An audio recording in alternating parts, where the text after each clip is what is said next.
Taong 2019 ay nilabas ni Honda ang PCX 150.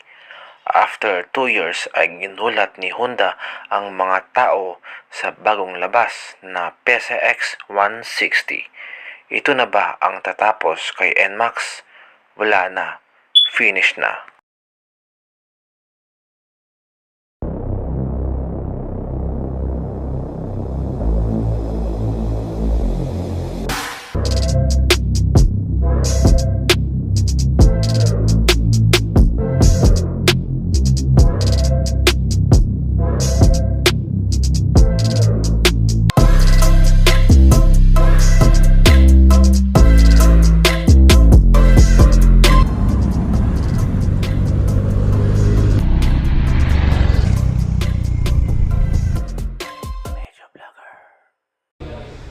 Ay, maulan na naman.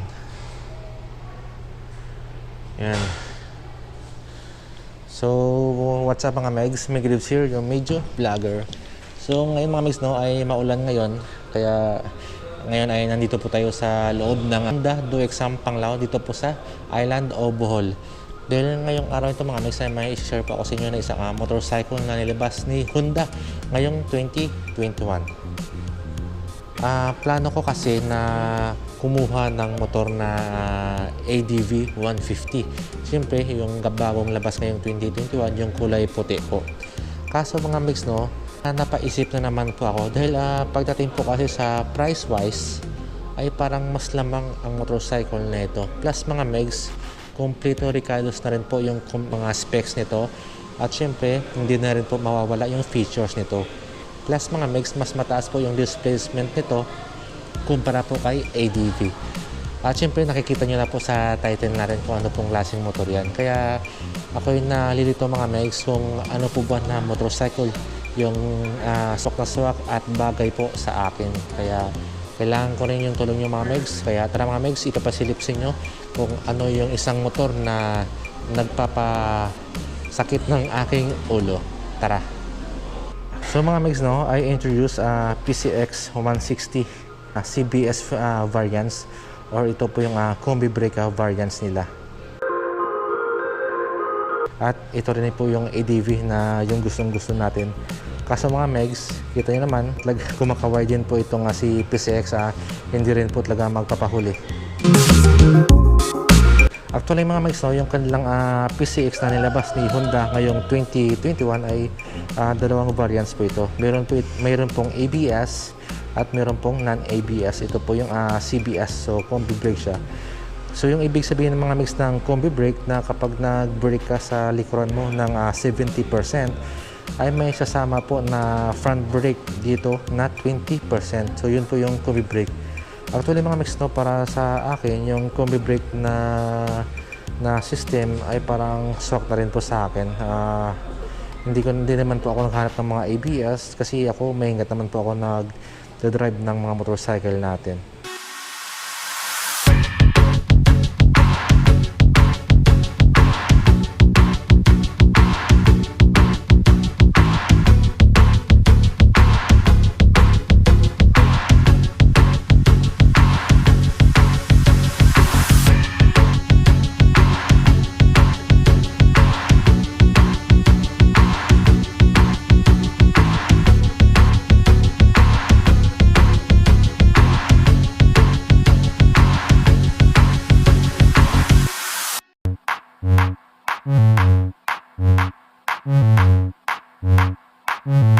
Mix, no, i-share ko sa inyo kung bakit nagustuhan ko ang motorcycle nito. At sa susunod mga megs, gagawa po tayo ng comparison ng dalawang motorcycle nito. Siyempre dito tayo kay CBS dahil yung plano ko kasi is CBS yung kukunin ko. Pero pinag-isipan ko pa mga megs dahil yun nga, pinag-isipan ko rin kasi itong ADV. Kaso yung kulay puti yung kukunin natin. Pero yun nga mga megs, sumasakit yung ulo ko, yun ba? Or ito. So hindi ko alam mga megs, kaya kailangan ko yung tulong nyo kung ano ba yung motorcycle na babagay sa akin. Actually mga megs, no, may nilabas si Honda PCX na 150cc noong 2019. At ngayong 2021 ay may nilabas na naman sila na bago na 160 at ito na rin po yung mga megs. So 160 displacement din yung mga megs. Actually mga megs, no, yung displacement lang ito is nasa 156.9cc talaga yung displacement niya. So gawin na natin na nasa 1.7cc siya. So ganun po yung displacement niya. Dito mga mix, no, sa kanyang front light, kung nakikita nyo, ay gumagamit na po yan ng full LED. Front light hanggang sa tail light ay LED na yan. At dito mga mix, no, meron sa dito na daylight. Dito, umaaraw po yan, araw man or gabi. At yung dito mga mix, no, so may lining siya dito. At kung napapansin nyo mga megs, yung daylight niya, di ba, kita nyo yung mga lining sa loob, ang ganda tingnan. At dito naman mga megs, no, yung kanyang signal lights. So yung signal lights niya ay LED na rin po yan. At syempre, dito naman po nakafocus yung ating front light. So ito po yung kanyang low light at ito yung kanyang highlight dito. Dito mga miss, no, ang ganda tingnan yung baba niya, napakaganda. Nagustuhan ko siya mga miss, no, dahil masyado sang malapad kumpara dito kay PCX. At dito naman mga miss, no, sa kanyang front fender. Actually mga mix, no, gusto ko rin po talaga yung mga front fender ni Honda. Dahil ito yung mga front fender na hindi madaling mag-crack. Dahil kahit na nasagasaan na ito, hindi siya magka-crack dito, yuyupi lang siya. Pero pabalik naman siya sa normal. Although na may mga gas-gas, pero naman siya ma-repaint. At dito mga mix, no, dahil naka-combi brake siya, ito po yung CBS variant natin. So naka-front disc brake siya dito. Yan, nakita nyo. At dito mga miss, no, parang matte, matte gray siya. Hindi siya black, no. Iba yung pagkakulay niya. Matte gray siya. At ang ganda rin po ng kanyang disc brake dito. Yung size po ng gulong dito mga miss ay, ano ba yung size dito? Yan, 110 by 70 at 14 inches po yung size ng kanyang mags dito. Ang ganda rin po ng kanyang mags. Hindi siya yung black na pure. Parang powder siya na pagka-gray. Sa kanyang front suspension ay gumagamit po ito ng telescopic fork. At ang ganda rin po ng kanyang front suspension dito. Kita nyo sa loob mga megs yan. Sa loob. Yan po yung sa loob ng PCX. Andun po yung kanyang busina. Siyempre, alam naman natin na mahina talaga yung mga busina ng mga motorcycle. Kaya yung iba, pinapalitan nila ng ano ba yung brand na yun? Yung Pia-Pia. Parang gano'n. Para lumakas ba.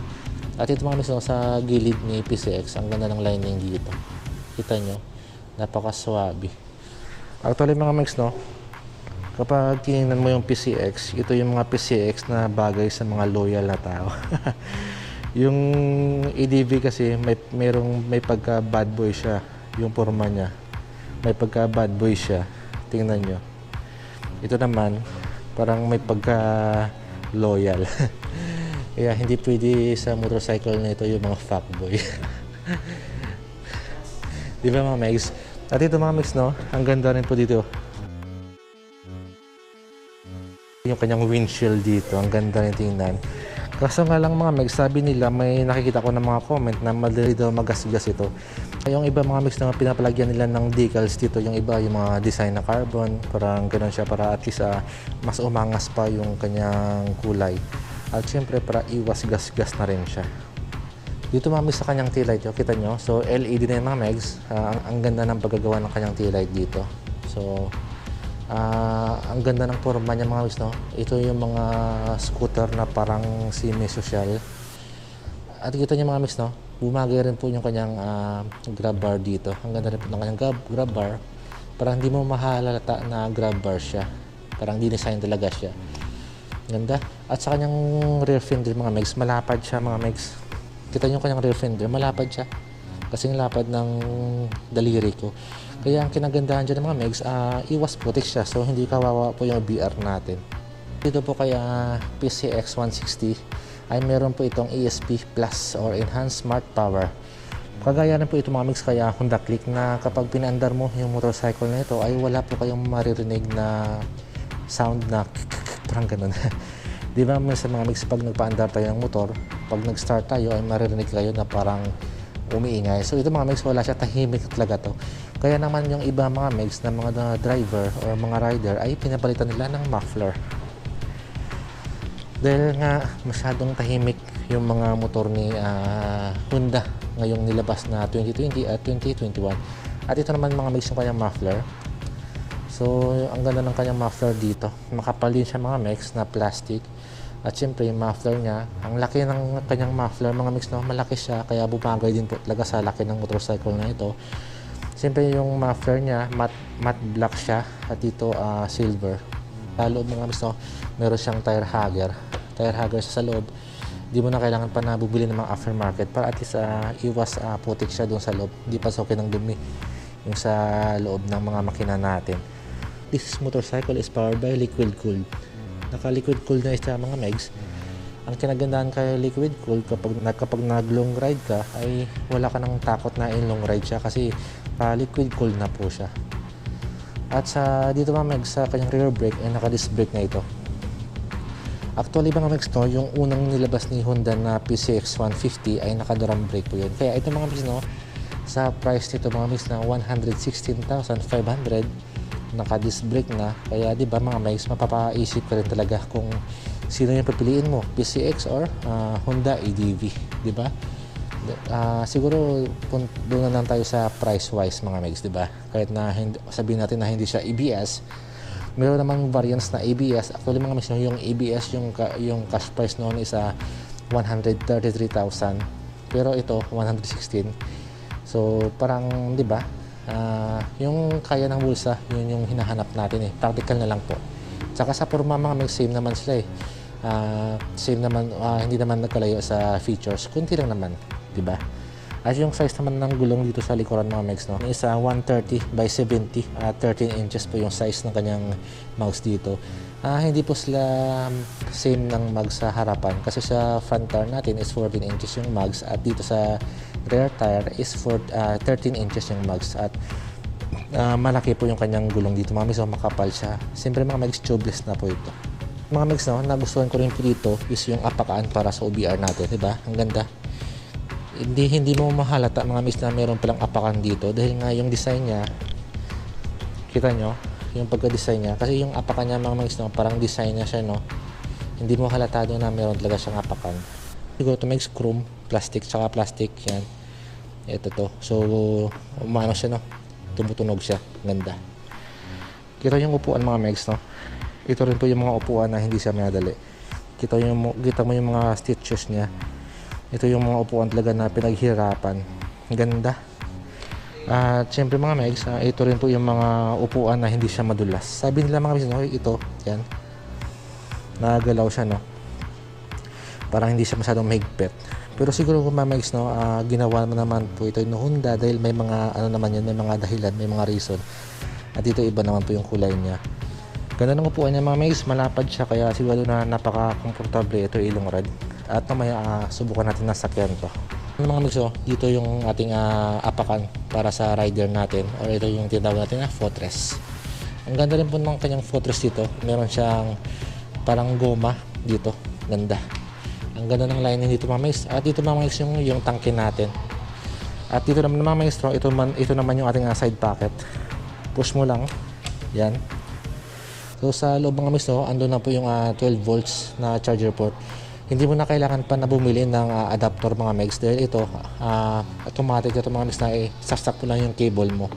Hindi mo na kailangan pa na bumili ng mga adapter na pang charge. Ang laki mga mags, no?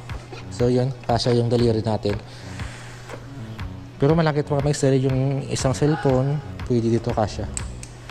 At ito mga mags, no, naka naked handlebar siya. Ito talaga yung unang naka-attract sa akin, yung kanyang naked handlebar na stainless siya siyempre. Ang ganda tingnan mga mags. Ano talaga mga mags, no, pang semi-social talaga siya na motorcycle, na motor. At syempre, pang loyal na motor. Bago yung motor, pinapalitan nila ng throttle. Pero ito mga mags, hindi nyo na kailangan dahil ang ganda na po ng design niya dito. Meron na siya. Kaya hindi mo na kailangan pa na bumili ng mga aftermarket. Ang ganda ng kanyang naked mga mags. Ito talaga yung nakakatrack. Kaya pag dumaan talaga sa CPCX sa harapan nyo, ay siguro na mapapalingon talaga kayo. At dito naman mga mags, no, may brand siya dito na Honda. Ang ganda. At yung kanyang side mirror, ganda rin po ng korte. So dito mga mags, no, meron siyang idling stop. Meron siyang hazard light. Ito naman yung power mo. Sa switch naman dito sa kabila, meron siyang high beam, low beam mo, horn mo, at signal lights. Yan. Kasi dito mga mags, no, sa itaas yung kanyang horn at sa ibaba yung kanyang switch dito. Kasi yung iba mga may sa itaas yung switch at sa ibababa yung horn. Kaya kapag baguhan ka kay Honda, especially dito sa kanilang PCX, ay minsan akala mo yung napipindot mo ay switch na signal light, yun pala ay horn siya. Kaya ganoon, dapat mo na iskapain muna. Mas maganda na pag-aralan muna, no. Ang ganda ng kanyang naked handlebar dito mga mix, ganda. At yung kanyang side mirror, ganda rin po ng design, yan. So hindi siya ganun kakapal mga mix, no. Sakto lang po yung nipis na. So hindi mo na kailangan para na palitan ng mga aftermarket. Ang ganda. Siyempre mga mix, yung pinaka-the best kay PCX, yung kanyang digital meter panel. Ang ganda ng kanyang digital meter panel. Hindi siya, kapag inon mo ito mga mix, hindi yung isang kulay lang yung makikita mo. Ang daming kulay mga mix. Siyempre mga mix, no, kompleto Ricardos na po ito. Meron na po itong orasan mga mix. At siyempre, meron na po itong trip meter. Ito po yung settings niya. Para pwede mo mapalitan yung mga settings dito kung anong gusto mo. Meron siyang trip meter dito. Kaso yun lang mga mix, no. Dito kasi kay PCX mga mix, wala po itong kickstart. At yung problema mga mix, no, dito kay sa kanyang digital meter panel, wala po siyang battery ano ba doon? Battery meter na ano tawag ba doon? Yung parang makikita mo na malapit ka na malobat. Yung dito kasi mga mix, no, parang may ilaw dito na doon magpapakita na lobat na yung battery mo. Hindi kumpara sa iba na dito mo makikita na yung battery mo ay malapit ng malubat. Parang battery din siya na indicator na at least nakikita mo na malapit na siya malubat. So kung makita mo na malapit na malubat, siyempre di ba, either na papalit ka na ng battery or magcha-charge ka na. Kasi dito, once nalubat ka na, yun, pag-ilaw na siya. Parang biglaan na lang. At mga mix, napunta naman tayo sa cash price nila dito. Yan. So yung cash price mga mix ng PCX dito sa DuExam Panglao, yung cash price po nito ay nasa 116,500 at may down payment po ito na 12,000. At ito mga mix, yung 3 years natin is 5,182 at may rebate po ito na 200 basta on time lang po tayo nang magbayad, di ba? Ganda na rin mga mix, di ba? So yun mga mix, bago matapos yung vlog natin ay gusto ko po muna magpasalamat sa Honda DuExam Panglao dahil pinayagan niyo po ako na mag-vlog dito sa branch nyo. So kung nakita niyo mga mix, medyo nawala na yung ulan, yan. Kaya pwede na tayo umuwi. Kaya yun mga mix, kailangan ko po yung tulong nyo kung ano po yung pipiliin ko. Itong pang loyal or itong pang pang fuckboy. Ano kasi mga hindi siya pang fuckboy mga mix, bad boy talaga. Bad boy at good boy, di ba? Ganda. Kaya kayo mga mix, no? Ano kaya yung babagay sa akin? Di ba? Ang ganda talaga ang ganda din po talaga ng PCX 160 na ito. So, ang kulay nito mga mix ay parang matte gray siya. Hindi siya matte gray eh. Para iba yung pagkakulay niya mga mix, no? Iba yung pagkakulay niya. Ganda. At saka dito mga mix, no, meron lang siyang simpleng 3D emblem dito. Ganda rin po ng kanyang 3D emblem. Simple lang po. Ayan, ganda. Ganda. Ay mga mix, no, bago pala matapos yung vlog natin mga mix, ay dito pala mga mix sa Honda DuExam Panglao ay meron po sila mga mix na mga motorcycle na naka-promo dito. Kaya bago tayo magpaalam mga mix ay ito po pala mga mix si Sir Redel, isang empleyado dito sa Honda DuExam Panglao. Magtatanong tayo sa kanya kung, sir, ano ba sir yung mga naka-promo natin ngayon, sir? Sa ngayon, sir, meron kaming promo na 2,000 less sa XRM. Sa ibang unit, meron din. Sample dito, sir, pag cash, ay less ito ng 2,000 yung cash na 70,500. So, magiging 68,500. Pag installment naman po, sir, i-add lang siya sa down payment. So, bali, 5,000 ang mabayar niya sa cash, pero 7,000 yung nasa system. Oh. So, bali, ang monthly niya maliles ng kaunti. Okay, yun po yung promo na ito kasi mga mix, meron siyang 2,000 discount. At iba rin mga mix kasi yung sa iba, kagaya ng dito kay Honda Beat, meron siyang 2,500 discount. So ito mga mix, matte red na siya. Ito yung bago nila na labas ngayong 2021. At yun, yung bago nila na promo ngayon. At sir, ano pa ba sir yung ibang promo natin? Yun lang po ba? Yun lang, sir. At meron din po kaming 1.5 sa GTR. ito pala mga mix to. Kung naghanap kayo ng GTR na Supra na Supra. Yes, sir. So, ay, bakit? Ang tanga ko naman. So, 1.5 mga mix yung kanyang discount dito. At ito naman po mga mix yung kanilang cash price dito. Yan. Pero anong mas maganda? PCX or ADV? Sa ngayon, sir, mas latest yung PCX 160. Mas maganda. Kasi sir, no, yung PCX kasi sir, parang pang loyal siya, no? Yes. Tapos yung ADV kasi parang pang fuckboy. Bad boy yung formahan eh. Kaya, yun sir, thank you sir. Dahil pinayagan niyo po ako na mag-vlog dito. Thank you sir. Thank you sir. Thank you. Thank you sir.